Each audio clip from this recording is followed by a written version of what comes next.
Hola, hola linda, ¿cómo estás?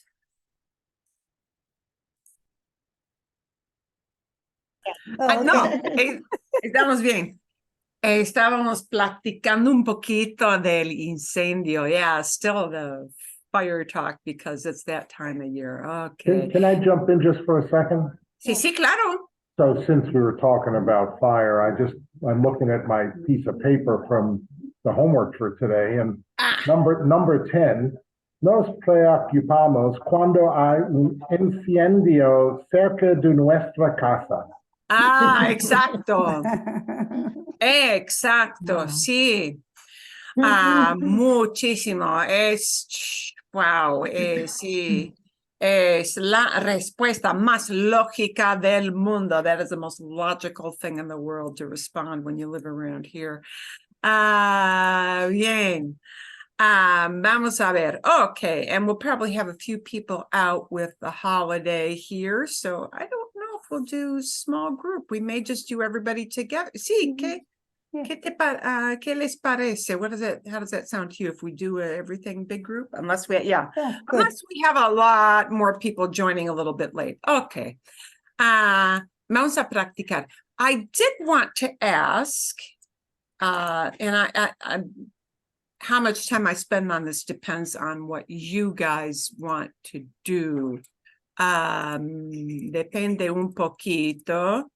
Este video aquí, before we do our practice, because our main practice is going to be with reflexives, but I did want to see este video, this fun video del desayuno español. You have Mexican breakfast, and now they had Spanish breakfast, which they're quite different, actually. Yeah. There are a couple things in there which they're referring to foods that are foods that we absolutely do not have. And there were a few references. Some of them go, actually she speaks a little bit slowly, but some of it probably felt fast for you guys. Bueno, sí. First, how fast did that feel? Was that fire hose quality or just a little fast? I slowed it down to I did too. 75%. Okay. Me too. Okay, bien. Would it help for me to do a walkthrough with some of those issues there, or just go to some of the foods to show you what they were talking about? A walkthrough. A walkthrough, yeah? See? Bien. Okay, this video, I think, and if you kind of watched it early in the week and you've kind of forgotten, this is the kind of video with the pacing she has where I think this would be worth your looking at it again this week, listening to it again. And maybe this week, listen with the training wheels off, meaning like normal speed, her regular speed, but keep the subtitles on. Okay, they pull up, as you probably notice, subtitles from time to time, but I do want to do a walkthrough to just show a little bit of some things we've studied along the way that pop up, but mainly to show you some of the foods that they talk about, because they are not things we would typically have in our country. And you may wonder, what the heck are these foods they're talking about? If you went into a typical place here in our Phoenix area, you would find some of the foods they talk about, churros, but Where do you get churros here, other than at the baseball games for about $7 each, which is kind of silly. Costco. Missy. Yeah. Costco. Costco? Yeah, you can. I don't know if they're the best, but you could get them there. Yeah, I think you'd probably have to go into Phoenix or Mesa. I don't know if Scottsdale has a good churreria. There is not, to my knowledge, an actual churreria, which would be a place that just serves churros y chocolate, but there are probably places you can find it. But I think it might have to be like a Phoenix or Would they be at those panderias in like Arcadia in Phoenix? Possible, maybe. But churros are a very typical thing for Mexicans as well. But in Spain, and this particular lady is from Spain, it is a really typical snack and or breakfast item, but also late night snack thing there. I was lucky enough to go to like the big premier famous churreria in Madrid, which is like the one that everybody knows about, down some little alley that's hard to find. And they're serving at midnight. Anyway, okay. As you can tell, it is a heavy carb kind of breakfast thing for most Spaniards. Yeah, I saw that. It is not a high protein meal, but this is very typical. And some of the dishes she talks about even are from an area where she grew up, which is a little more off the beaten path, not in the central part of Spain, the migas thing. But I have some pictures to show you of some of the foods they talk about. So, hay una pregunta que se repite. Todos quieren saber qué desayunamos los españoles. ¿Qué desayunan los españoles? ¿Qué desayunamos? What do we eat for breakfast? See? ¿Cuál es el desayuno típico español? Hay muchas dudas sobre el desayuno. And we got our ¿cuál es? ¿Cuál es el desayuno típico? ¿Cuál es? Yeah. No se dice qué es un desayuno típico. Se dice ¿cuál es? Which out of all the things you could have for breakfast, ¿cuál es el desayuno típico? What is a typical breakfast? Y qué mejor que preguntarle directamente a los españoles.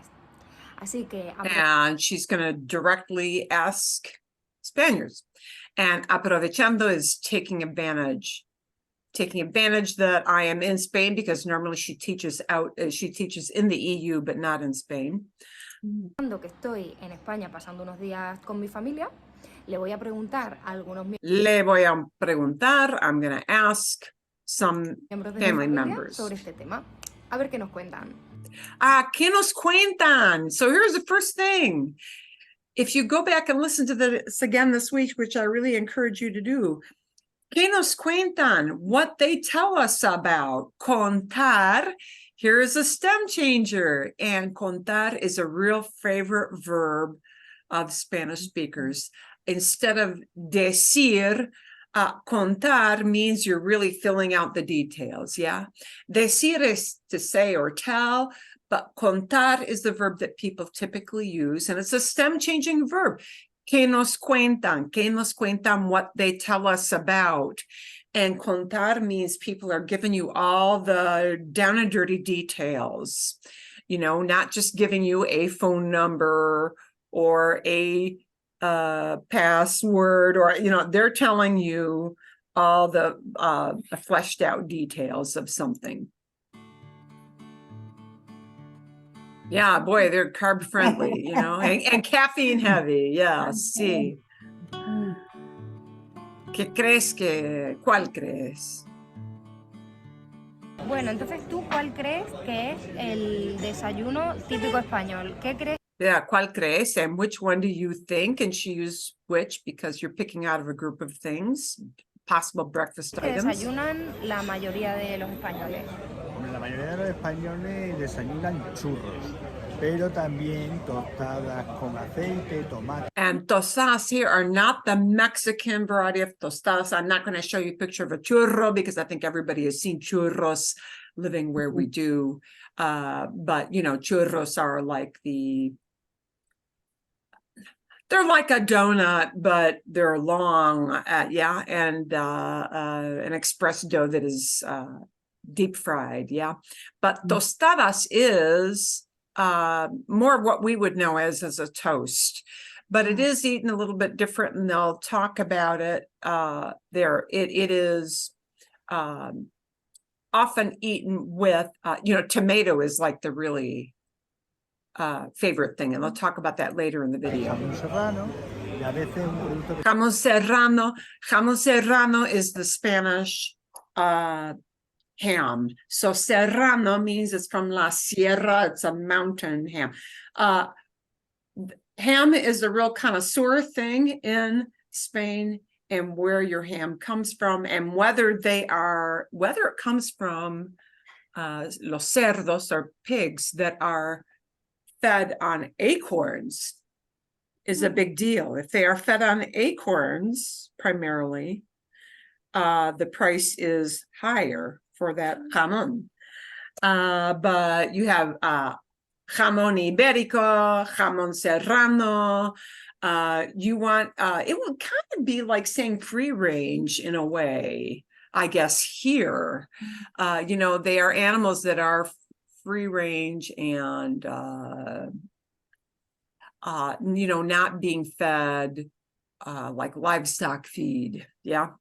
tenemos aquí, que es la cachuela. ¿Y qué es la Que es una cachuela? especie de como de- Cachuelo is like a stew. The closest we would have to that would be the closest word would be that it is a stew, okay? But they call it cachuela. entremezcla de patés y foie gras. Como carne de cerdo. Sí, de cerdo. en efecto. Vale, vale. So, yeah. Consiste en hígado de cerdo frito. Okay, so hígado is liver. So pig liver, yeah. Fried en manteca, in lard. It's kind of keto. Yeah, that's very keto. Manteca de cerdo. And then, of course, your spices, and he goes through it. Condimentos would be kind of like your especias, yeah, comino. ¿De cerdo? Sí, de cerdo. En efecto. Vale, vale. Pero los churros, ¿aquí la gente los toma a diario o es algo más para los días de fiesta o los... Okay. So do people eat churros? Y tomar, she doesn't use comer, tomar, ¿sí? La gente toma churros a diario. They eat them daily. A diario is daily, every single day. Or only like a weekend, holiday kind of breakfast. So los días de fiesta. People may term that as días feriados, but días de fiesta. So, special days or every day. domingos? ¿Qué piensas? Hombre, hay gente que los toma a diario. Yo muchas veces cuando desayuno fuera veo gente que va todos los días a tomar churros. Hay Ya. otras personas que lo varían con las tostadas, pero normalmente el churro otras veces es un extraordinario porque también se toman para las meriendas. Ya. Y a la gente que... And meriendas is a snack. So merienda is a snack you would have midday snack, not a set meal time. So some people just do the churro thing as an in-between meal snack, although they're not as big on in-between meal snacking as we are in the States. And the reason this is good as to listen to is that these folks here, she slows it down, but her family members speak at a very normal rate. I'm sure she told them to slow down just a little bit, but so they will sound faster to you, but it's a good thing for training your ¿Qué le ear. gusta más? ¿Ir a la churrería o al bar y comerse los churros allí?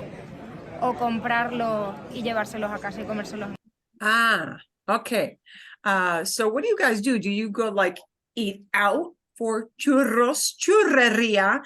And that word churreria, the E-R-I-A, it is always a store word, right? Churreria always talks about a store that sells whatever is in the first part of the word. So pasteleria is a pastry shop, right? Panaderia is a bread shop, but less on the sweet breads. It'll be more just dinner type breads or rolls. She's going to have another eria word later in here. So anything with herria, churreria, that's where they sell churros, okay? And notice she's got comerse. she's got that as reflexivo. We'll have an extra little video on comerse and how that is used. So we've got some tie-ins. So do people eat out or do they use it as a takeout? Llevárselos a casa, take them home. Llevárselos, take them home with them. Yeah, the los refers to churros. Para llevar is the term that is used for takeout. When you order foods or drinks, para llevar para aquí or para acá means for here, o para llevar, to take with you. So para llevar is always the takeout term. Okay. En casa. Hombre, normalmente las personas mayores lo toman en la churrería. Si tienes hijos, pues entonces sueles comprar para la merienda churros para tus hijos. En casa, o sea, entonces las So personas you might bring some home for the kids, but you'll eat out yourself there. Yeah. mayores a lo mejor para hablar con la gente, ¿no? Para hacer más vida social. Por eso. Y de hecho vas a la churrería Is it a social thing to go out? y te llama la atención que por las tardes hay Te llama la atención. It calls your attention. It grabs your attention. señoras mayores, grupos de señoras mayores tomando churros, chocolate con los churros, y de cháchara pues prácticamente toda la tarde. De cháchara. In chachara, there are different words for chit chat. Chachara is this one used in Spain. Platicar is used sometimes for chit chat. Chachara, and it sounds like chatting, doesn't it? Chachara. It's a very onomatopoeia word. Chachara, for chit chat, for just light talk. Estar de cháchara significa hablar simplemente, talking, just very basic everyday stuff. Para pasar el rato, to pass the time. Sobre temas sin importancia, about topics that really are not important to anybody except maybe the two of you. So chit chat, just superficial talk, small talk, estar de cháchara. De cháchara eso significa hablando, conversando, teniendo una conversación, estar de cháchara. Eso es muy... eso es una expresión coloquial, estar de cháchara. Muchas gracias. Colloquial phrase. ¿Qué has desayunado esta mañana? Pues And when you hear this, has desayunado, this is the favorite form of past tense in Spain. Used less so, it is super frequent in Spain. This is a present perfect. They're using a form of haber with a past participle. Has desayunado, have you had breakfast? This past tense is used in Spain to talk about recent past, anything that has occurred in the time frame of today. Anything that has happened within the last few hours. Okay, if we're still in morning time, if it's still 11 o'clock, 11:30, maybe even noon, this has desayunado, have you had for breakfast? The us is the have you. I have eaten breakfast, have eaten breakfast. And this is the favored past tense in Spain to talk about what happened in the last few hours. Esta mañana he desayunado una tacita de café con leche, 2 tostadas con queso fresco y jamón. Okay, queso fresco. So toast is more eaten with like a vegetable or cheese kind of combo, or meats like, the jamón. Jamón de pavo. Ah, qué bien. ¿Y desayunas todos los días lo mismo? Sí, porque estoy un poco a dieta. Ah, vale.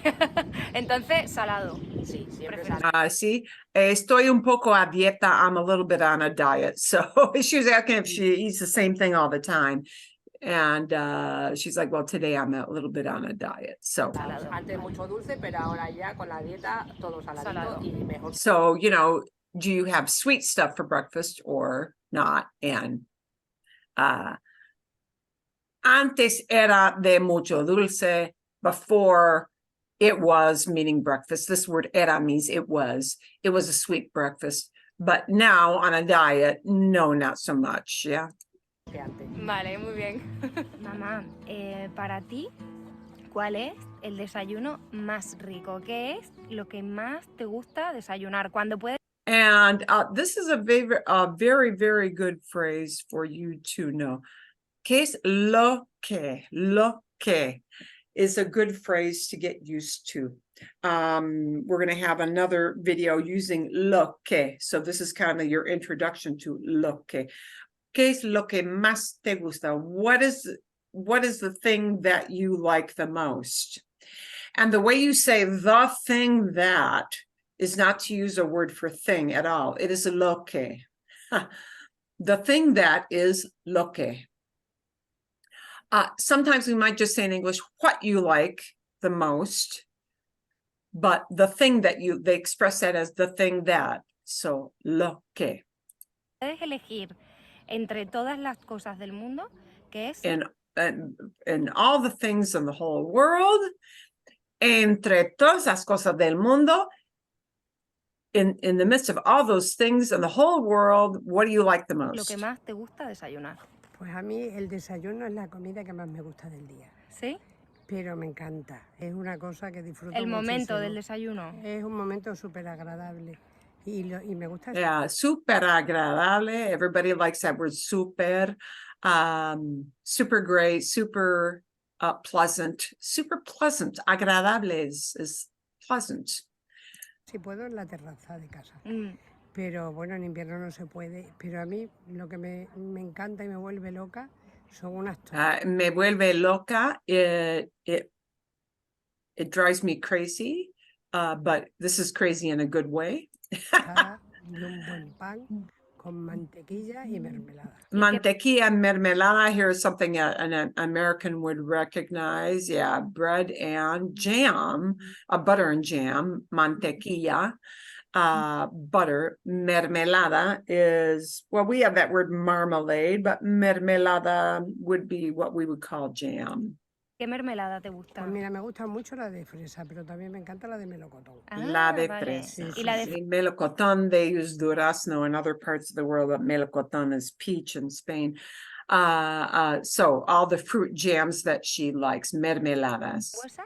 También me gusta. A mí Frambuesa es esto, sí, frambuesa, raspberry. ¿qué más me gusta? Pero La de frambuesa. prefiero la fresa. Prefiero la fresa. And here comes that little, the word, el, la, los, or las. La fresa, the strawberry one. Here's another example of using that. Or la de fresa, you could express that either way. La fresa, the strawberry one. Or la de fresa is also okay. Vale. Prefiero la fresa. Y aparte de las tostadas, Bueno, pues también me encanta la bollería. A mí me gusta todo lo And que... here's another erilla word. Erilla, a place where they sell bollos. Conjunto de bollos. O pastas dulces. Bollerías are not, bollería is again a bakery kind of store, but bollería,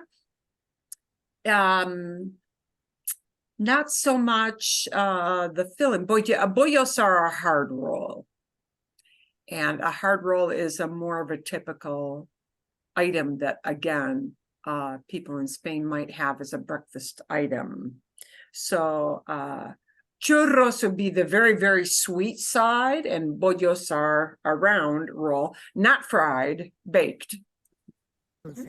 la bollería son todos los dulces que se hacen pues en las panaderías, ¿no? O sea, Claro. no, por ejemplo, O la un pastelería con pastel, masa. sí, pero por ejemplo un pastel con nata, con crema, no es Con nata y crema. Nata and crema are all referring to creams. bollería. La bollería Yeah.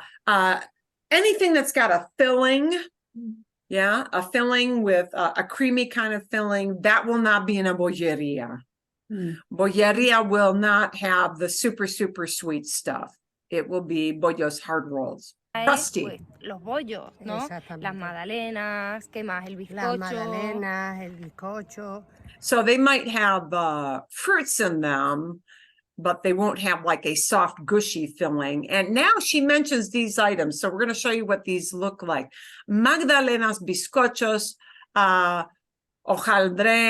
hojaldres, croissant. Instead of croissant, okay. El término francés, croissant. Bien, we'll show you what those look like. En algunas ocasiones bollería. Eso, como toda la masa. Vale, pues veo que nos gustan las mismas cosas, Pues mami. sí, por eso Bien, okay. We're going to show you a little of what some of these look like. A ver. Magdalenas. It's a muffin. Basically, yeah, magdalenas. Magdalenas. This, I guess, looks more like a biscuit. It's called a puff pastry. This is the hojaldre. And also here they apparently Panama. Yeah, so apparently lots of Latin America also does the hojaldre, but it's more of a puff pastry kind of thing. And you can see that they show it used as a breakfast type item. So the hojaldre, that's what that would look like. Bizcocho is more of a cake, but it's a dry cake. So when she was talking about nata y crema, a lot of things have a creamy kind of filling. This would never have a cream in the middle. You might have a little bit of fruit here, fruta aquí, bien. So the fruit will be worked in. So bizcocho, in some parts of Latin America, bizcocho is used to talk about cookies. So bizcocho, what a bizcocho is, that particular word, you may hear bizcocho used in various parts of Latin America, and there it might refer more to what we call galleta cookie, okay? But this would be bizcocho. So a drier kind of pastry. This one you'll hear about later on. Un poquito más tarde, a little bit later. Okay, a ver. Bien. nos parecemos tanto porque nos gusta hasta comer lo mismo. Sí. ¿Qué has desayunado hoy? Oye, he desayunado una cosa riquísima. ¿Qué has And tenido? here you see these has desayunado. What have you had for breakfast? Because they're still in morning time, so she does not use the real traditional past tense, but the present perfect. De Italia, ¿Qué era? colomba, el ¿Y qué dulce. Colomba. Colomba, and actually he does show you the picture there. This is more of an Italian thing. I don't know quite why. I think because of where they are in Spain. I think they're in Extremadura, just southwestern, and maybe they get a little bit more bleed over from Italian pastries there. Típico de Pascua, italiano, riquísimo. Y de Como un Pascua. pan dulce. It is considered an Easter kind of pastry for Easter time. Sí. ¿No? Con azúcar y Yeah. almendras. Almendrita. Típico. Y almendras. So the big thing with this one is that it's got shaved almonds, sliced almonds on top. This again is more of a sweet thing, but not gooey in the middle. Yeah. de Italia. Riquísimo. Entonces, ¿normalmente desayunas dulce? No, You normally have sweets for breakfast. Desayunas dulce. Do you eat a sweet breakfast? no, a mí me gusta desayunar todos los días una tostadita de pan Tostadista, con un toast, poco de aceite de oliva. aceite de oliva. Not all places are big on butter. Just olive oil is a big thing for bread. Extra, y si tengo un poco de tomate rallado le pongo Tomate rallado is, well, tomate es obvio. Rallado is grated. Okay. So actually it'll be tomato grated. So basically it gets really squished down to kind of like a pulp, kind of a pulpy texture. This thing of tostada or tostado con tomate rallado. This is a super popular breakfast item. Grated, meaning kind of pulverized tomato, pulpy tomato on bread. tomate rallado, sino también aguacate o si no, ¿Aguacate? Con aguacate también, and yeah, that avocado ¿Y qué le thing. haces al aguacate? ¿Lo cortas en rodajas? Claro, Lo cortas en rodajas. Do you cut it in slices? Rodajas is slices. So she wants to know if he chops it up or mashes it, or if he has it in slices. Hoy ¿O si cómo, está, o cómo lo pones? ¿Lo machacas? no, si está muy madurito, pues lo que hago Madurito, super ripe, quite ripe. Madurito, super ripe. es casi untarlo y si no, pues sí, en rodajitas. Aguacate. Sí, Vale. está estupendo. Okay. See, está muy madurito. This is very ripe, so meaning it'll be soft. Lo que hago es untarlo. Untar is to spread. So he wants it mushy to spread it, right? If not, meaning if it's not super ripe, lo corto en rodadijas. So if it's not super ripe or super soft, then sliced. Magnífico. ¿Y desayunas todos los días lo mismo o el fin de semana te gusta No, cambiar? pero siempre tomo frutas. En invierno una naranjita y en verano una rodajita de melón. Melón. Melón. Vale. Okay. Fruta también, so fruit is ¿Y tú incorporated. dirías que los españoles normalmente desayunan más dulce o más salado? Pues yo creo que un poco de todo, ¿Sí? pero somos muchos de tostadas. Luego, por ejemplo, con mis compañeros, And this is an interesting, nos somos mucho de tostadas is the same thing as saying we like that a lot. We are very much tostada people.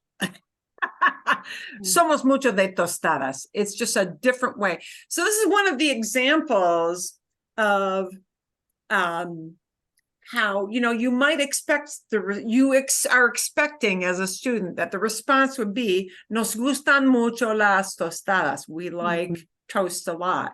But the response you may get, because people are just, using various little colloquial phrases, is somos mucho de tostadas. Yeah,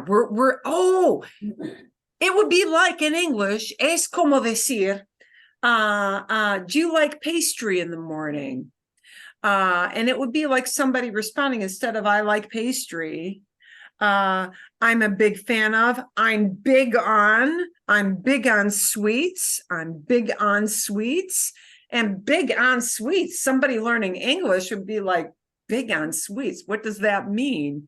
It's a nos gusta, right?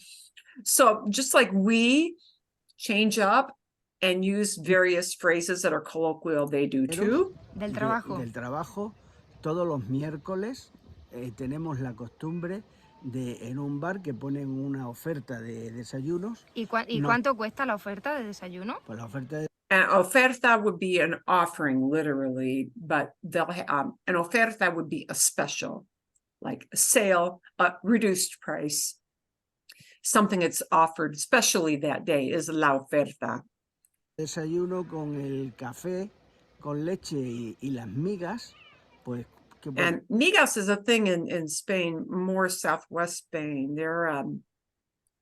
Migas are kind of like breadcrumbs, but they're usually fried or baked in, what did they bake them in? I think butter and meat, like broth. Por ahí. Es que muy barato, Es barato y además que comiéndote un plato de migas, prácticamente estás comido para todo el día. Las migas son un plato típico de aquí, de Extremadura. Sí, And Extremadura is bigger on migas. I think because it was sort of a poor man's breakfast.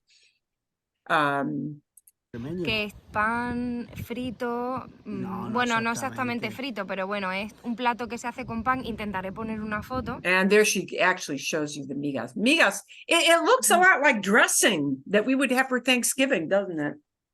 With an egg on top. Yeah, that's migas. Breadcrumbs, but they're fried in some kind of a fat or broth type of thing. Yeah. Y es un desayuno que tomaba la gente que iba a trabajar en el campo, ¿no? Entonces, so, she says this is a breakfast that people who were going out to work in the fields, en el campo. This is a stick to your ribs kind of thing. People would have to last them until the next big meal if they're going out to work in the fields. So, es un plato humilde. it's a humble dish. So this, un plato humilde would mean something that is kind of like peasant food. It's food that the people who were the working folk, the actual manual laborers, would eat. Es un plato pobre Consistente. No. y consistente. Un plato pobre, a poor meal, but this is a working man's meal, a laborer's meal. See, un plato humilde. So when you hear people referring to un plato pobre, un plato humilde, they're talking about just the working man's kind of stick to your ribs kind of dish. Sí, sí. Es humilde. Humilde. Humilde. Oye, pero no hemos hablado de los churros. ¿Qué pasa con los churros? ¿Te gustan? Los churros me encantan, lo que pasa es que los churros nunca se comen en casa. ¿Por qué? Pues que los churros, si tú tienes que ponerte a hacer la masa, a poner el aceite, a freírlo, pues... And so masa is dough of any type. Masa, M-A-S-A. Masa is referred to a lot in Latin American cooking as well. Masa is dough. So when they make the filling dough for tamales in Mexico, they use the word masa. Masa is any kind of dough, whether it's for bread or, something else. But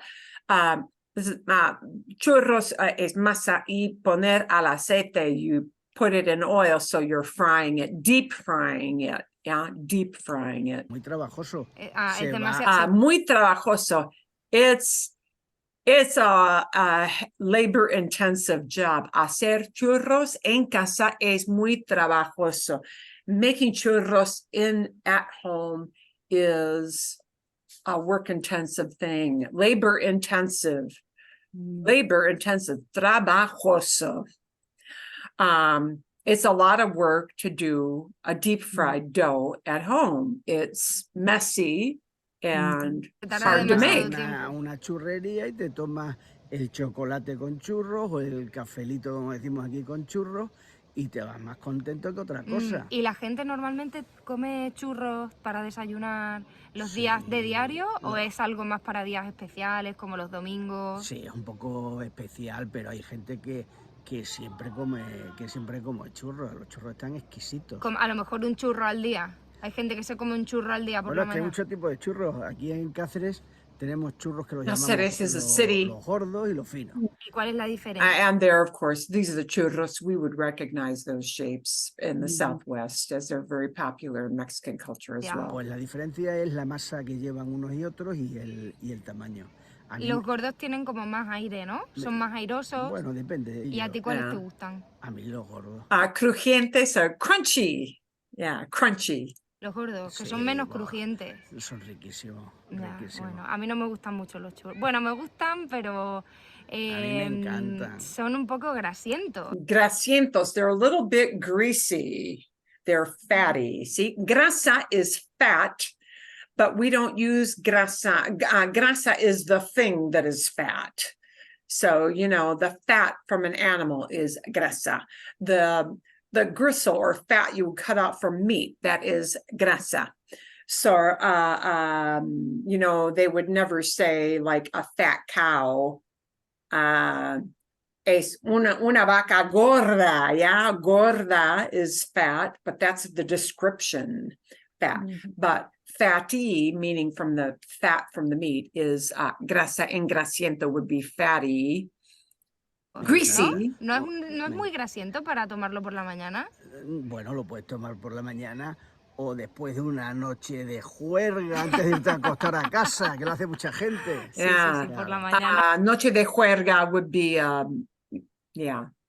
party night, celebration night, ¿sí? A las 5 o las 6 de la mañana. Esos son los que mejor sientan. ¿Y cuál crees que es la bebida más habitual en el desayuno en España? Pues la vez está claro, es el café con leche. Bueno, el café. No voy a ¿Café decir, con leche? No, pero no voy a decir café con leche, porque cuando nos juntamos un grupo de españoles... Oh, and nos juntamos, here's a nice reflexive, cuando nos juntamos, when we get together. Juntarse is one of the verbs used for getting together, like reunirse. This would be actually the same thing, interchangeable with reunirse. Nos juntamos when we get together. And notice it's got Porque reflexive. cuando nos juntamos un grupo de españoles, uno lo pide café con leche, otro lo pide un café cortado, otro pide un café latte. Cortado is heavy on the milk. Literally, you cut the coffee with milk. So the coffee will be pretty strong, but high milk content, not just a dab of milk. Algo de café, Otro otros un café piden un solo. manchado, otros piden un manchado, Bueno, si os otros interesa, piden sí. un descafeinado de máquina, otros Espera, piden un espera. descafeinado de sobre. Si os interesa este tema y queréis saber cómo se pide un café en España, cuáles son las diferentes formas de pedir el café, qué es un café manchado, un café cortado, todo eso, puedo hacer un vídeo, decídmelo en los comentarios. Anda, fíjate. ¿Crees? And there are many ways. Actually, you kind of have to know what kind of how strong a coffee you want when you order coffee, because they have varying things that they'll add, whether it's the heavy cream or just milk or how much milk. Café solo would be, like an espresso shot. Café solo. Yeah. Que el desayuno Black. es Black. igual en todas las zonas de España. ¿La gente desayuna igual aquí Que va, o en no. Barcelona o en Valencia? mira. Do all people eat the same kind of breakfast? Se desayuna igual. And does one have the same kind of breakfast? Igual is the same. Kind of like saying lo mismo, sí, but igual is used as an adverb to talk about desayuna. Do they eat the same kind of breakfast? Mira, hasta en la misma Extremadura, los cacereños. ¿Nosotros? Cacereños are people who live in Cáceres. That's a place in Somos de la provincia southwestern de Spain. Cáceres. Desayunamos diferente que los pacenses. ¿Los pacenses?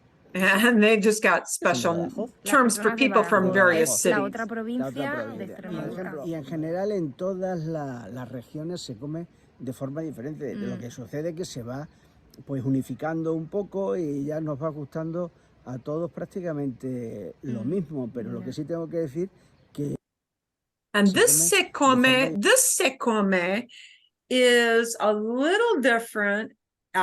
It is the one in all the regions, one eats a different way.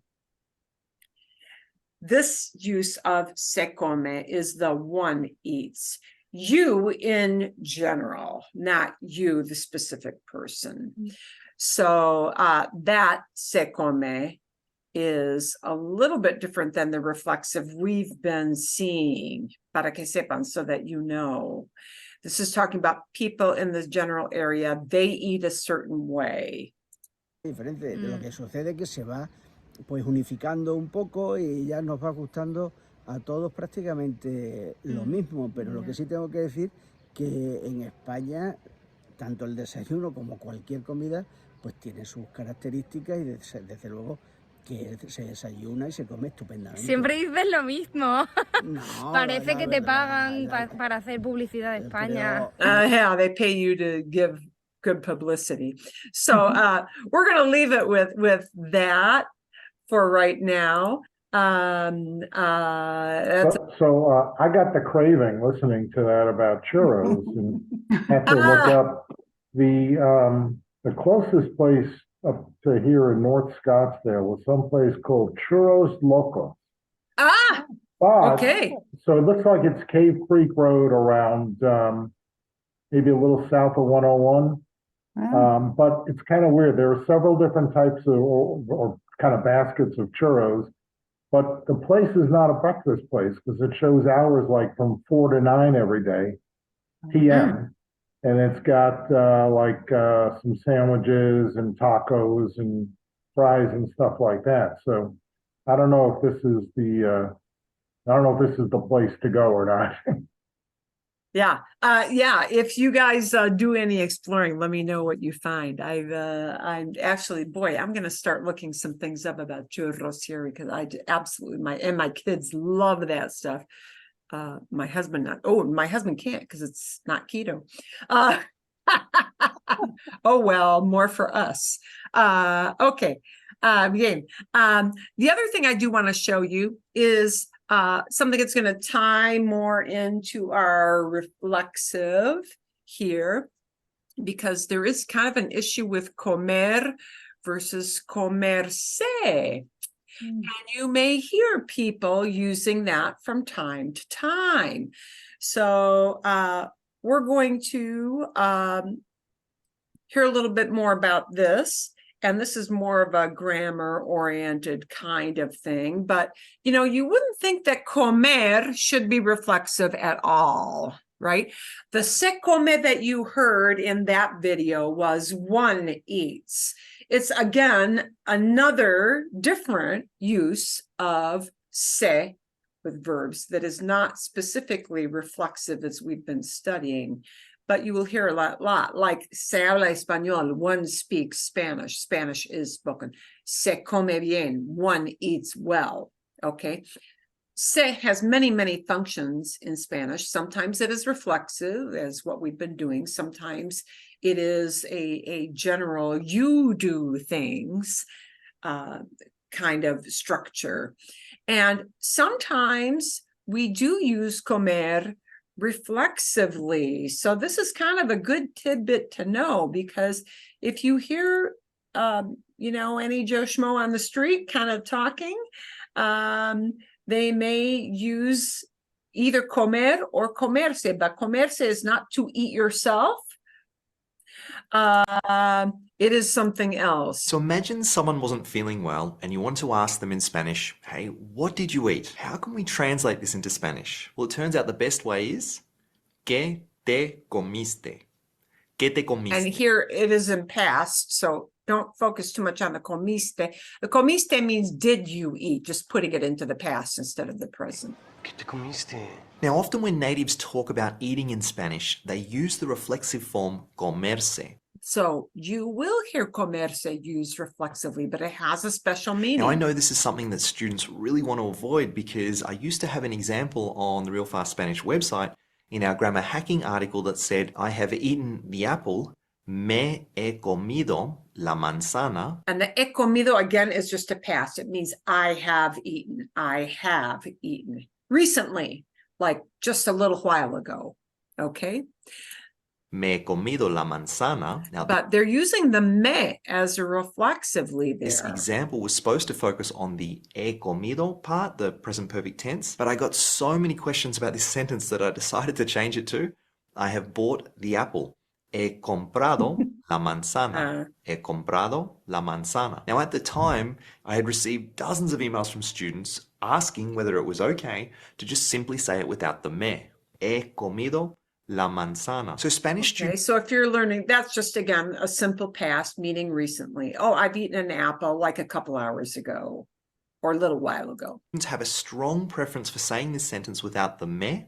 But of course, Spanish natives will have a strong preference for saying it with the me. So in this video, we're going to talk about this choice of comer versus comerse. Now, like several videos recently, I've started off by saying that with this topic, there isn't a 100% right and a 100% wrong. As a teacher, I often like to... So keep in mind, yeah, that's important. There's not 100% right or 100% wrong, but it will come up and people will respond maybe as you don't expect. But here's remind students that with a lot of concepts in language learning, it's better not to think of them as fixed grammar rules with a set of exceptions, but instead focus on common patterns where natives are more likely to say something in a certain way over another. Now, if I was to put some logic to this choice, I would say that we should use comer in situations where quantity and completion are not important. And we should use comerse in situations where quantity and completion are important. So think of comerse as eat up.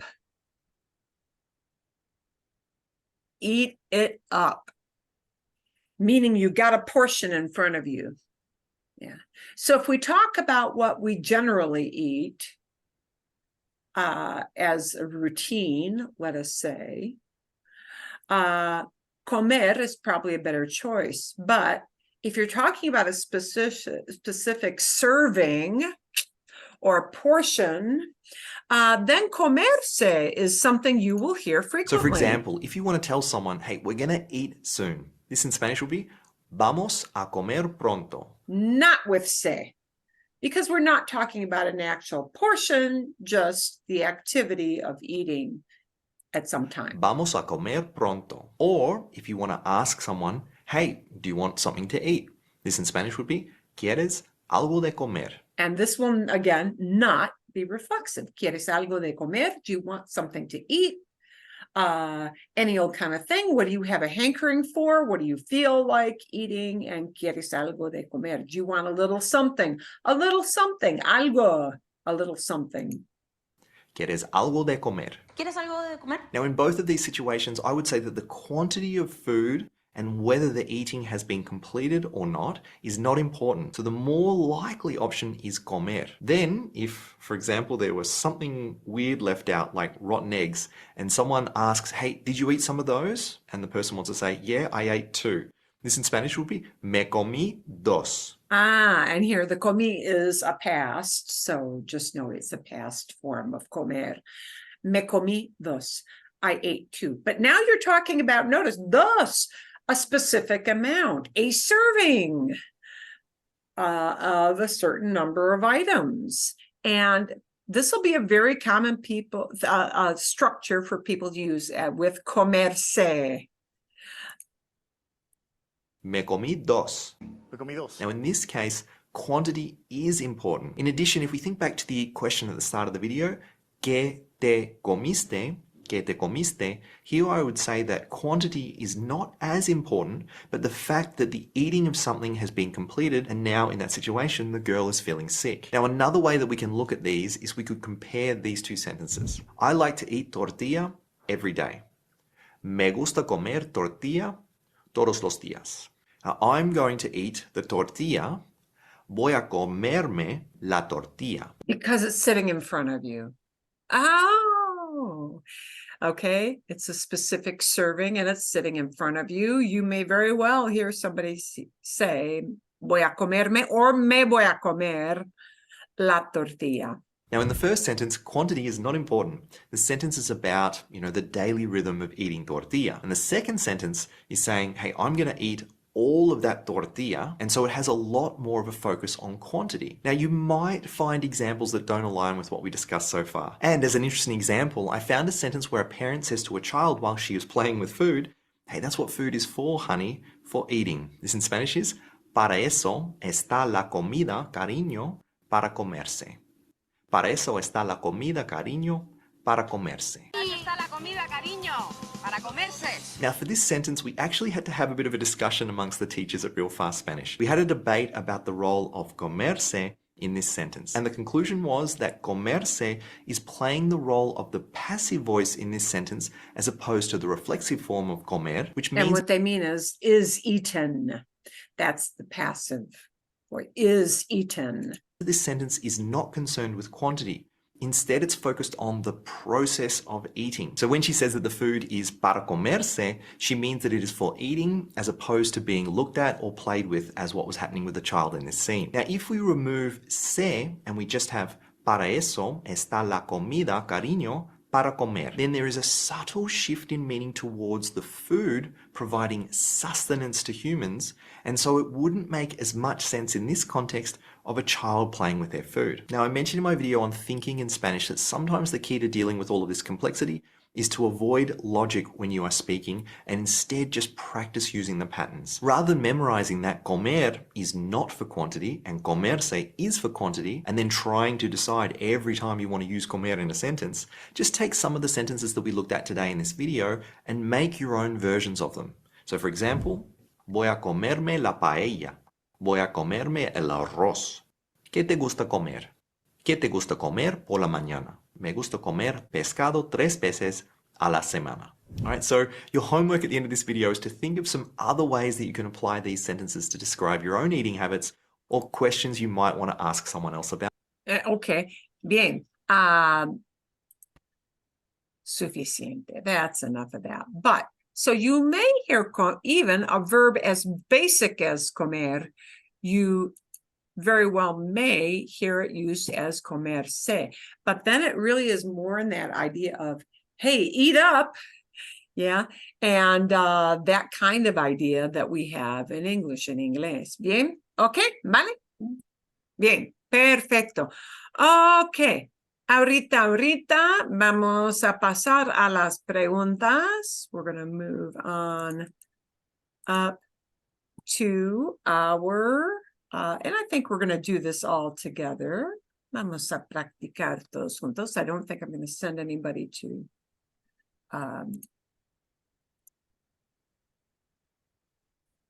yeah, we're not going to send people off into small groups for this.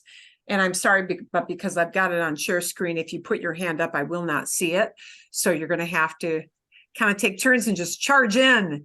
Sí, puede decir algo para terminar la frase. Can you say something as a way to finish up that sentence, to finish communicating a whole idea, finish the idea or answer the question? And all of these use reflexives. See? And here is our sit down. We're getting used to what these reflexives mean, because you're going to see some different things next week, but still reflexives. Sit down. Me siento contigo. Contigo tells who I'm sitting with. Yeah, with you. Contigo, with you. Me siento contigo para to do something. So you'll have to finish that up. And how would what could we finish up? Me siento contigo para. I'm sitting down with you to do what? Para mirar la tele. Bien. See? I'll sit down with you to watch some TV. Perfecto. Me siento contigo para hablar de su trabajo nuevo. Bien, perfecto, perfecto, muy bien, ¿sí? Algo diferente. I have one. Voy a sentarme contigo y escribir la carta a nuestros padres. Bien, excelente. And you change that up a little bit? Bien, perfecto, muy bien. It's always okay to change things up a little bit, change the structure. See, I'm going to, voy a sentarme, me voy a sentar. Bien, perfecto. Okay, bien. If we were to change the me siento to talk about somebody else, it has to become not me, but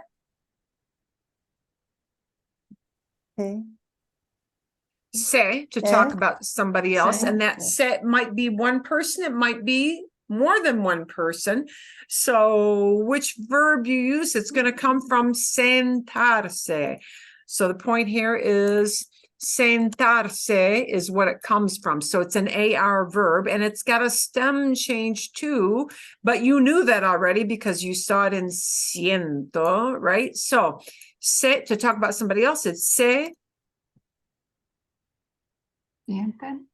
sienta.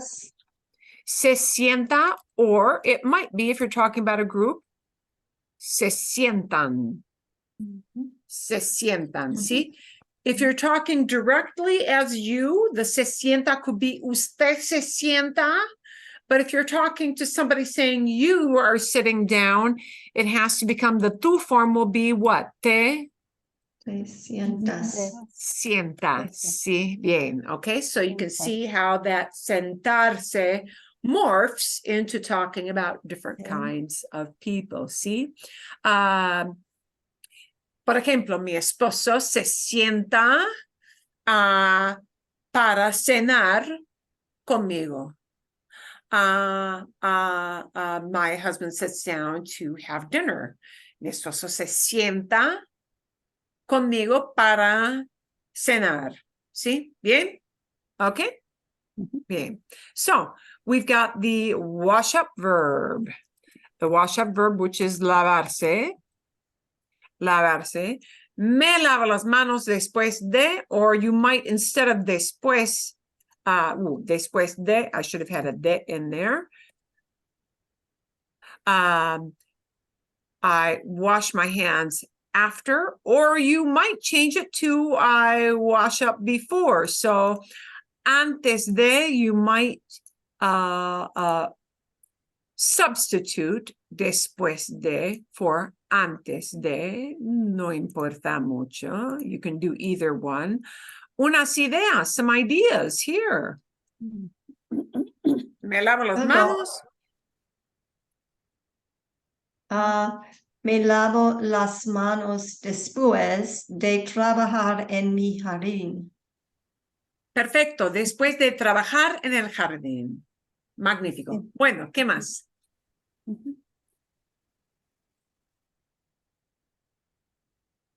Me lavo las manos después de cortar la cebolla. Cortar la cebolla. After cutting onions. O después de cortar la carne. After cutting up meat. ¿Sí? Bien. O me lavo las manos antes de comer. Antes de comer, before eating. So that's how we could switch out either. We could substitute antes de or después de, depending on the activity you're talking about. Okay, siguiente, next up. Siguiente means next up. Change me lavo to talk about little kids. Little kids would be? Los niños se lavan las manos. Bien, los niños se lavan las manos. Los niños se lavan las manos antes de comer, antes de desayunar, antes de almorzar, lo que sea, whatever meal it might be. Se lavan las manos. But it's always, notice, fíjense, notice, it's always las manos. It'll never be sus manos. Generally, when we talk about body parts, our own, it's usually the word used instead of their hands. I know in English we say wash their hands, but in Spanish, when we're talking about body parts of this, the general preference is using the word, las manos. Okay, bien. Feel, how you feel. And how you feel is the me encuentro. I know we can use estoy bien for I am well, I feel fine, but this feel is encontrarse. Bien, see, we can use encontrarse. We can use it in a couple different ways, but in this way, encontrarse, see, ¿cómo te encuentras? Was the phrase we learned last week. ¿Cómo te encuentras? Te encuentras. How do you find yourself? Is the same as asking, ¿cómo estás? Bien. So, cuando estamos a 110 grados, we could change that today to even bump it up. En el verano, me encuentro, I feel how? Me encuentro. We have to have a descriptor. Me encuentro perezosa. Perezosa. I feel kind of lazy. Yeah, me encuentro perezosa, me encuentro incómoda or incómodo, right? If you're a man talking about yourself, it'll be incómodo. If you're a woman talking about yourself, it'll be incómoda, uncomfortable. Okay. Can you use this me encuentro with the concept of like, I feel like doing something as opposed to how you feel? When it's 110 degrees, I feel like going out of town. Qué buena pregunta. What a good question. It will not, encontrarse will not be feel like. I'll show you what you do use for that. Because that actually is buena pregunta. That's a really good question. So to feel like is something else entirely in Spanish. Like is yet a different group of words we would use. To feel like, momentito. Bien. is usually tener ganas. Tener ganas. It will not be the reflexive of encontrarse. Encontrarse is used with a description. It can be as simple as me encuentro bien, me encuentro mal, me encuentro perezosa, me encuentro incómodo, incómoda, right?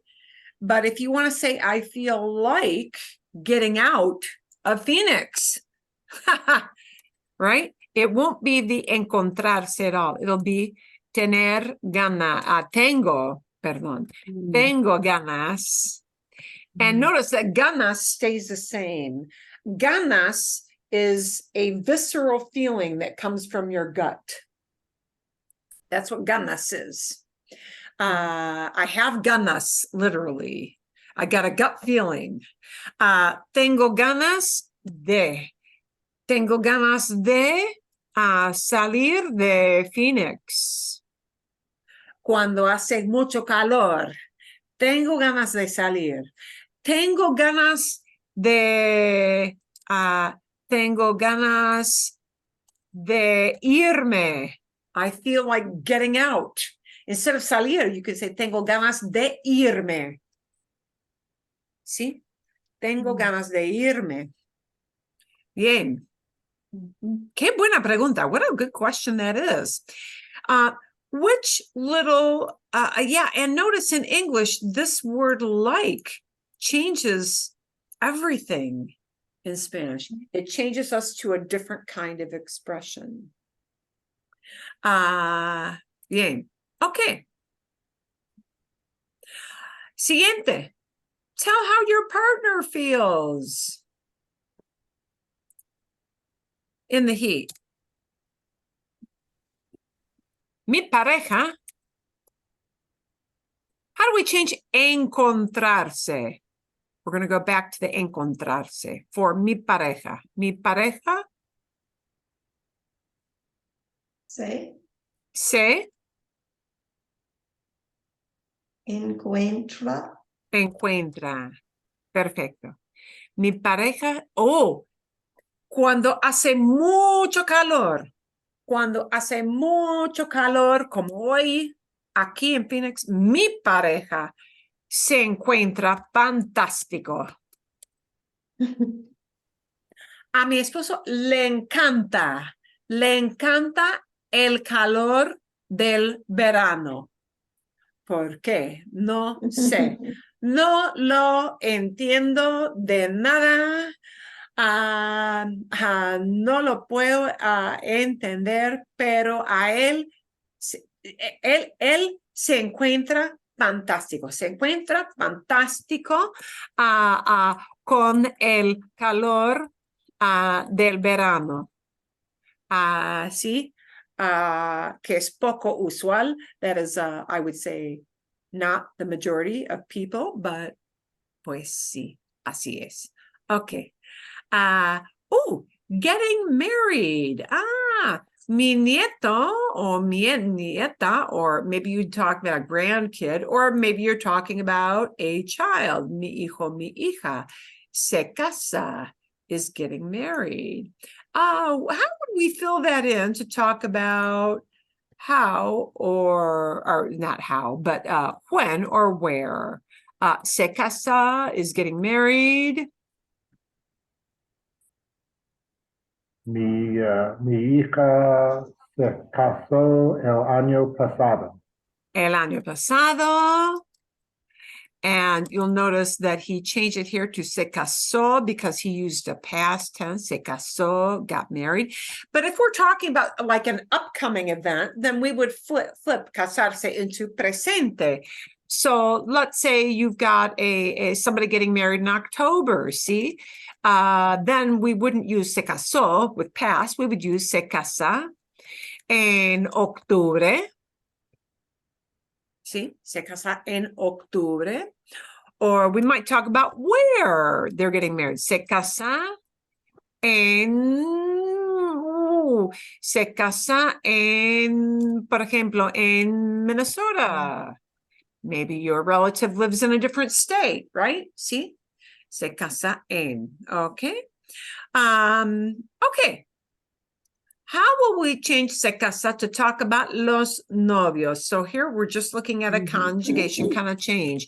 Los novios, and novios here means not boyfriend, girlfriend, but newlyweds, because it can mean newlyweds as well. Los novios Se casan. se casan. Se casan. Se casan. Bien, sí. Se casan en el otoño, getting married in the fall. Se casan en el invierno. Se casan en la primavera, lo que sea, whatever, ¿sí? Pero se casan. Los novios se casan, ¿sí? And casarse is to get married to each other, yeah? If we took that verb casar, C-A-S-A-R, because there is a verb C-A-Z-A-R, it has the same pronunciation, right? But that is a very different meaning. It means to hunt like an animal, yeah? Or I guess if you hunt mushrooms, some people used to hunt mushrooms, yeah. But casar con S with an S, casar would be used not reflexively.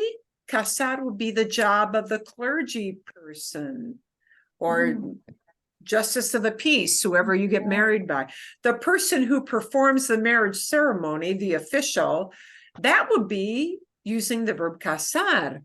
But casarse is the couple making the vow to each other.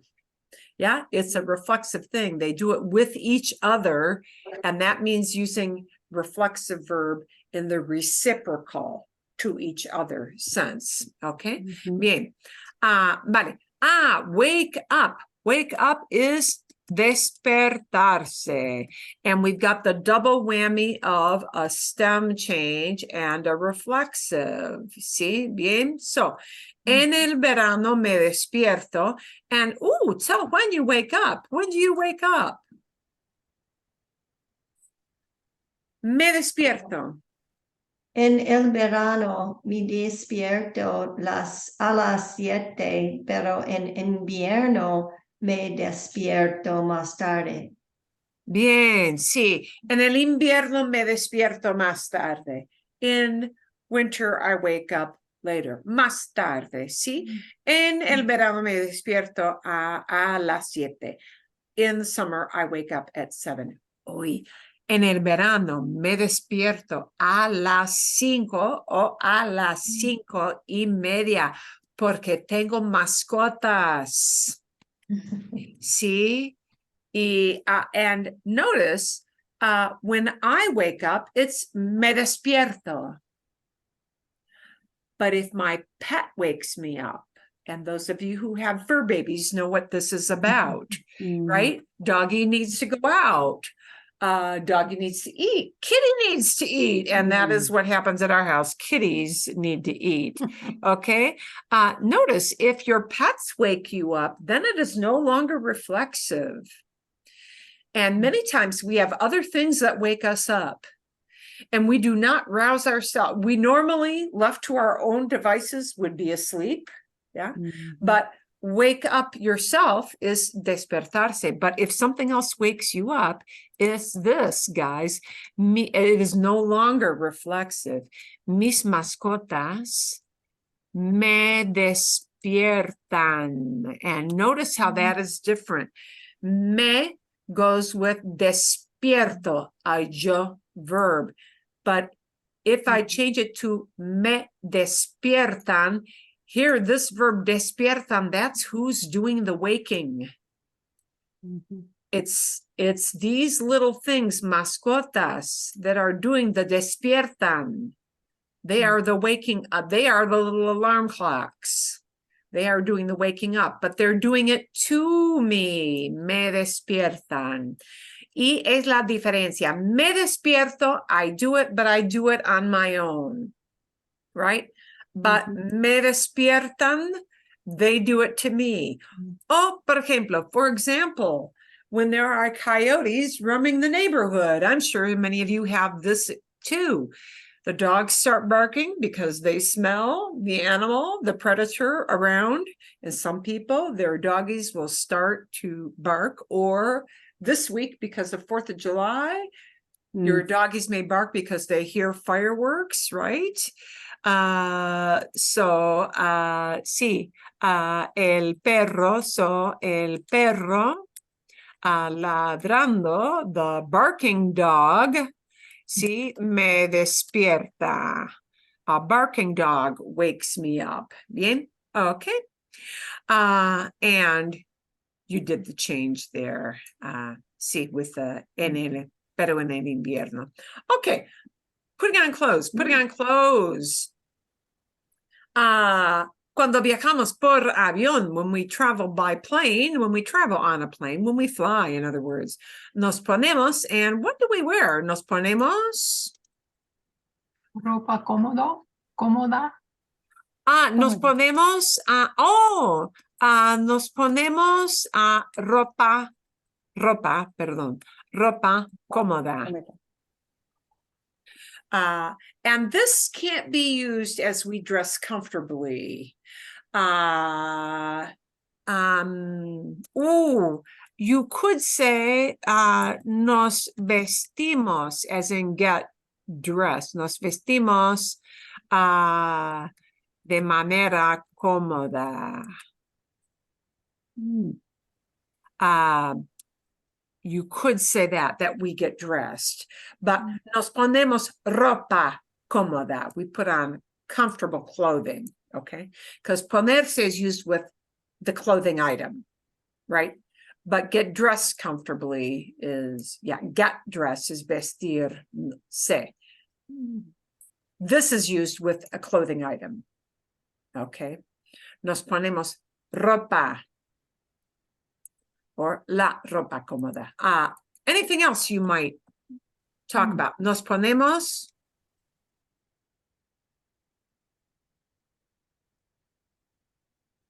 Maybe you don't want to take off shoes and socks, so you put what on your feet? Nos ponemos. Las sandalias. Sí. Bien. So we'll use ponerse with a clothing item. Nos ponemos los pantalones cortos. We wear shorts. Nos ponemos la camiseta. Nos ponemos las sandalias. Bien. Nos ponemos, la ropa cómoda, clothing. If we change it to yo, from nos ponemos, it becomes what?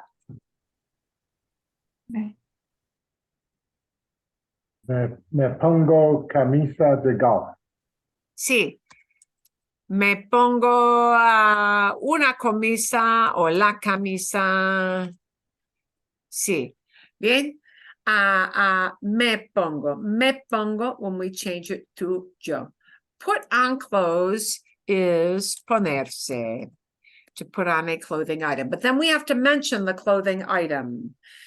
Vestirse, get dressed, can be used without a clothing item, just saying getting dressed. Getting dressed, yeah. But ponerse, we have to put in a clothing item. Bien. Okay. To be called, to be named something. Mi mascota se llama. And we need a name. Mi mascota se llama. Kelly.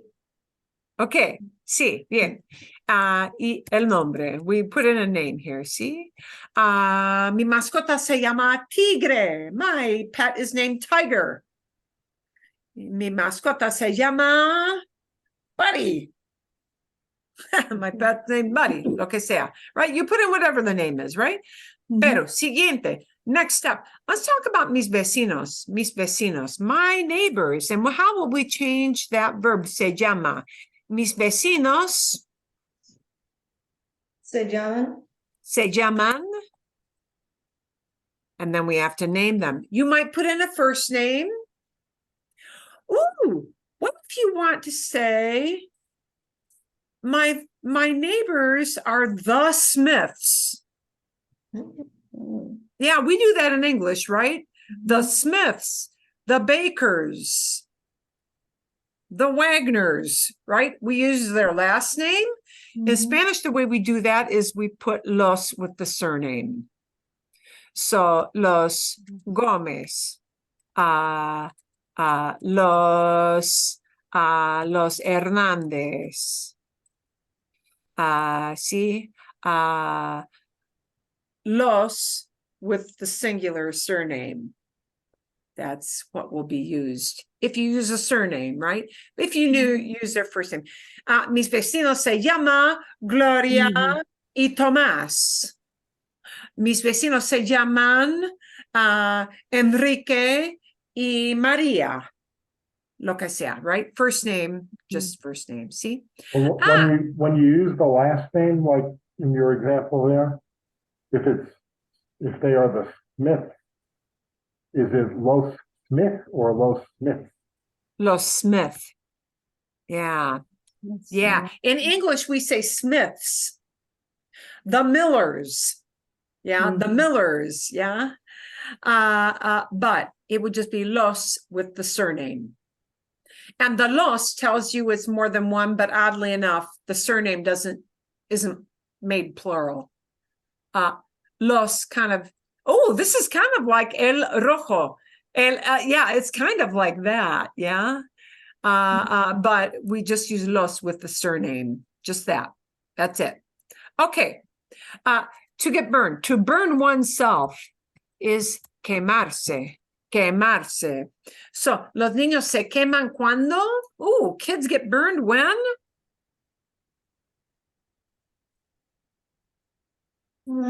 Los niños se comen cuando asan perritos calientes. Cuando están, otra vez. Cuando Asan perritos calientes, hot dogs. Well, when they touch them, or when they eat them like too fast. Or maybe like when they're like on the, like samoras, or doing them on, how do you say that? Asan perrito. Like toasting them. I guess when they eat. Okay. When they're toasting them, like they touch it. Yeah. Yeah. Cuando tocan los perros calientes. Cuando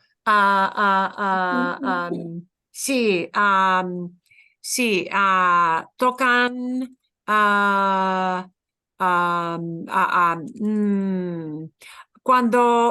cuando cocinan, sí, a la parrilla. A la parrilla is on the grill. Yeah. No hay un verbo para grilling.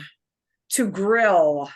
It's cocinar a la parrilla or asar. Asar means you're roasting. Asar a la parrilla. La parrilla. It's doble R. I gotta look up this. Is that a double R? No estoy segura. I'm not so sure. I gotta look that up. Bien. But grilling is a la parrilla. A la parrilla. Bien. Okay.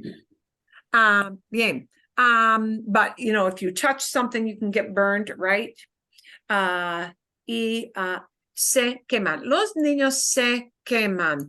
If we change it, siguiente, next, to talk about yo, I get burned, it's Me quemo. Me quemo. Me quemo. Me quemo. Me quemo. By the way, we use quemarse to also talk about burning our skin from sunburn. Whether you're burned because you touched a stove, an oven, a pan that's in the oven, yeah, that's quemarse. Also, quemarse is used for sunburn. So, por ejemplo, me quemo cuando no me pongo la crema solar. Sí. La crema solar, ¿sí? I burn when I don't put on sunscreen. La crema solar, sometimes you call la crema protectora, you know, it's called by different terms, la crema solar. Cuando no me pongo la crema solar. So we can use that to talk about sunburn as well. Please notice that we can use ponerse reflexively with not clothing. Not clothing. We used ponerse here with clothing. Put a thing and a clothing item on your body. But sometimes frequently you hear ponerse used with a description to get a certain way. Por ejemplo, ponerse enojado, get angry, get mad. Get mad, get steamed up, get angry is ponerse enojado. I got to do this one. Me pongo enojado cuando los políticos pasan leyes estúpidas. Bien. Cuando los políticos, and wow, you can add almost anything that políticos do to this. Cuando los políticos hablan demasiado, cuando los políticos, boom, boom, boom, yeah. When politicians do something. Bien, bien. Algo distinto. Anything else? Me gusta. Me pongo enojado cuando veo las noticias. Cuando veo las noticias. I get mad when I watch the news. Oh, this is a daily thing. Sí, a diario, a diario. A diario. Cada día, every day. Sí. But notice when you talk about yourself as a female, it has to change to me pongo enojada. Enojada, yeah. And that's a hard thing for us to remember to do. So we can use ponerse with clothing items. We can use ponerse with a description. And then it means to get a certain way. To see. So it could be me pongo enojado, me pongo me pongo muy emocionada. I get very excited. Me pongo feliz. Me pongo contento. ¿Sí? Me pongo frustrada. I get frustrated. We can combine it with any description that talks about an emotion word, yeah? Frustrada. Otra idea con me pongo, ¿o no? No? Okay. Siguiente. Oh, wow. I've got to hurry. Well, we kind of chit-chatted at the beginning, so really we're not hurrying too much. Worry. Worry is preocuparse. Preocuparse is to worry. Mi esposo se preocupa o mi esposa se preocupa por, on account of. On account of is por. Mi esposo se preocupa por. Mi esposa se preocupa, I don't know, is it por or porque su amiga está enferma? Okay, that is a porque mi o su, lo que sea, amigo, amiga, está enferma. Okay, let's look at this. Whether is it por or porque? Porque is because my friend is sick, Por will be used. Es buena pregunta. Por will be used with a noun on account of. So I'm going to show you an example of that. We're going to put our porque down below because that's also totally valid. Sí, es correcto. Mi esposo se preocupa por la inflación. See, if we talk about, we'll use por if it is a noun, a thing. por la inflación, por el incendio. My spouse is worried about the fire. ¿Sí? El incendio. Mi esposo se preocupa por las finanzas. Finances. ¿Sí? Bien. Okay, normal. Those are all things. Inflación, incendio, finanzas, así. But if we're talking about where we're adding a whole mini sentence within, then it will be not por, but porque, because. Por is because of, on account of a thing. See? Bien? But porque is because with a little mini sentence. So, porque su amiga está enferma. Mi esposo se preocupa porque, otro ejemplo, another example would be porque,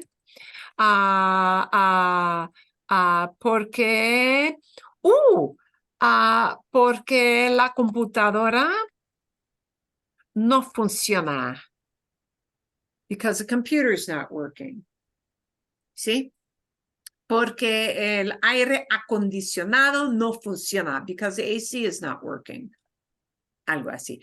So when I add a little mini sentence, then I've got to use the longer word porque, because something is happening. ¿Sí? Bien? How would we change preocuparse for nosotros form? Nosotros form. Nos preocupamos. Nos preocupamos. Perfecto. Nos preocupamos. Nos preocupamos. Se preocupan, te preocupas. You worry about. Es así. Bien. Bien. Okay. Dos más. Two more. Meet up with. You heard in the video right at the beginning, juntarse. Juntarse is a verb that means to get together with, to join up. Join up with. Juntar is to join. Yeah? Juntarse. But another one is reunirse. And they're just synonyms. They are interchangeable words. So here you chose reunirse. Mi colega se reúne con. My colleague is getting together with, is meeting up with. Con. Su jefa. El jefe o la jefa. Bien, sí. Depending on which sex the boss is. El jefe, la jefa. Mi colega se reúne con el grupo, se reúna con el equipo, with the team. There's a team at work. Sí, bien. You can name a person. Se reúne con Alfredo. Se reúne con Luisa. You can add any name in that. How would we change reunirse with yo? We'll have to have a me, right? Me reúno. Reúno. Me reúno con mi amigo, con mi colega, con mi cliente. Con mi cliente, with my client, with my customer, me reúno. And notice that reunirse does get a little accent mark. That's because we punch that U sound a little bit more. We do not join the reúno. Reúno.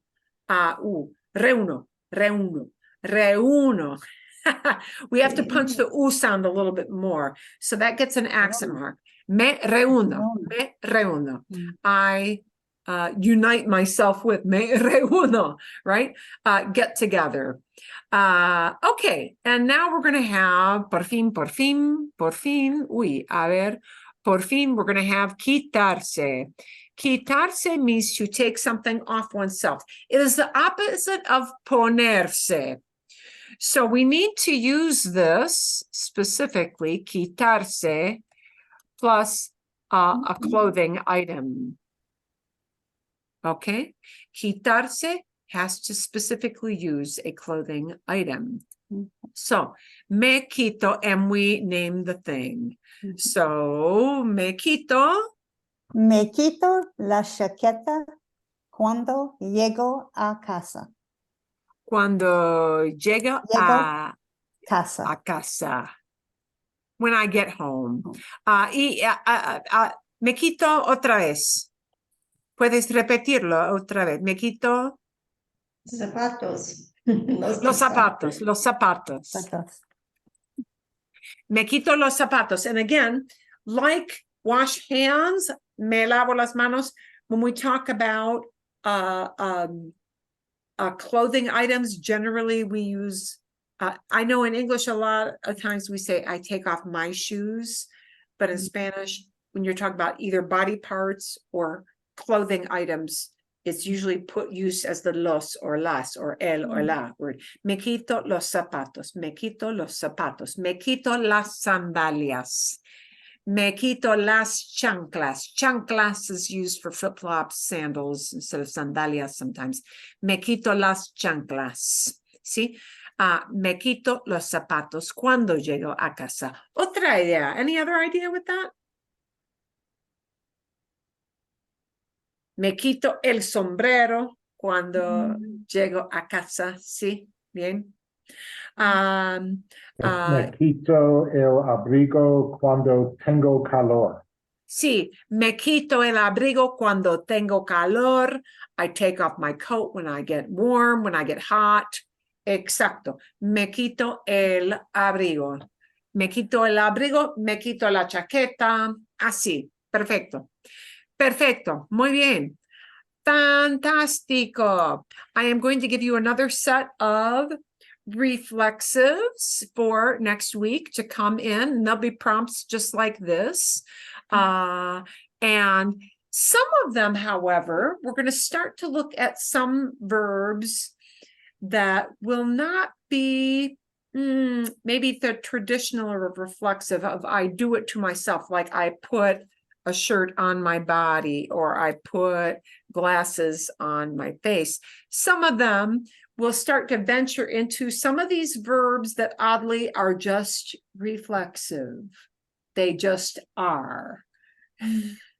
But we would not translate the idea of all of these verbs in the new prompts. All of them may not be the do it to oneself. Okay. So I'm going to pick some verbs that are super common that you hear a lot as reflexives.